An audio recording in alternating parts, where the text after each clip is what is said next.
On the banks of the Red Sea in Jordan, this drug squad has never before seen a haul of this scale. I think the drugs are inside the car body. This innocuous-looking pickup truck is hiding several million white pills. It's captagon, a drug that is sweeping the Middle East. This is only part of it. It's probably everywhere. In fact, it's strapped to the bottom of the car, hidden in the doors, the motor, the radiator, even in the dashboard. At 10 euros a pill, this drugs loot from Syria is worth tens of millions. The war-torn country is the hub of a juicy business. Syrian TV regularly broadcasts pictures like these of drug busts, accusing jihadi or other rebel groups of being the source of the trafficking, a charge rejected by the insurgents, who point the finger instead at the supposed addiction of the Syrian army.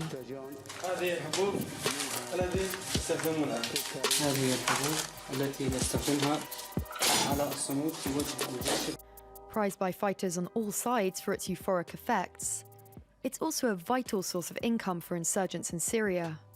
And captagon has now become a big concern for World Health authorities.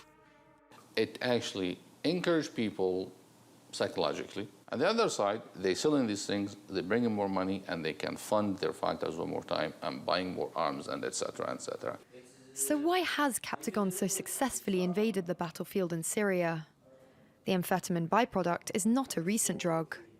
It was once sold over the counter in France and elsewhere, and used by athletes and night workers looking for a boost. Deemed too addictive, it was taken off the market in the 80s. To try to understand the effects of this drug, we went to a clinic in Jordan's capital, Amman, where this young dealer addicted to captagon is in rehab. The drug gives you a real boost. You don't feel the need to sleep anymore. You're more lucid, more alert. I felt strong, stronger than everyone else, stronger than whoever was in my way. But then my health started to fail, and the effects faded. How to deal with trauma on the front line. That may be what pushes fighters to take captagon.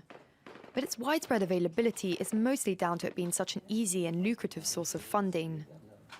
The pills are smuggled to Turkey in the north, as well as to the south, to the #1 client of captagon, Saudi Arabia, where it's thought to help sexual performance.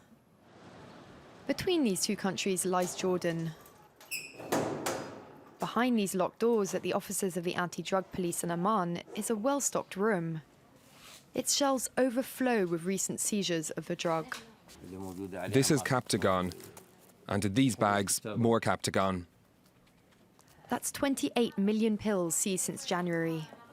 The head of the drugs police is under no doubt as to their origin. This drug is produced by Syrian insurgents. It's how they finance themselves. So who really makes these drugs? Several experts told us that the Islamic State group won't directly take part in the trafficking because it breaks Islamic law. They leave the production of the pills to other insurgent groups. It's difficult to verify this information on the ground. But in the outskirts of Beirut, a Lebanese journalist was able to infiltrate a secret lab.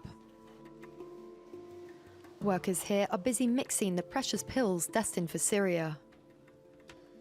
Sometimes we get an order to produce 500,000 pills in one go. We don't distribute, we just make it. We wait for orders. A few meters away, these men are in charge of hiding the drugs. You open the tissue package, then you stuff the drugs in and you seal it so it looks like it's never been opened. We have several techniques. We used to put it in salads or shampoo or hair gel bottles. But in tissues, it's almost invisible. The smugglers are discreet about the purchasers and recipients of these goods in Syria, protecting a business valued at several hundred million euros. A business which in no small part funds the fighting in a country devastated by 5 years of civil war.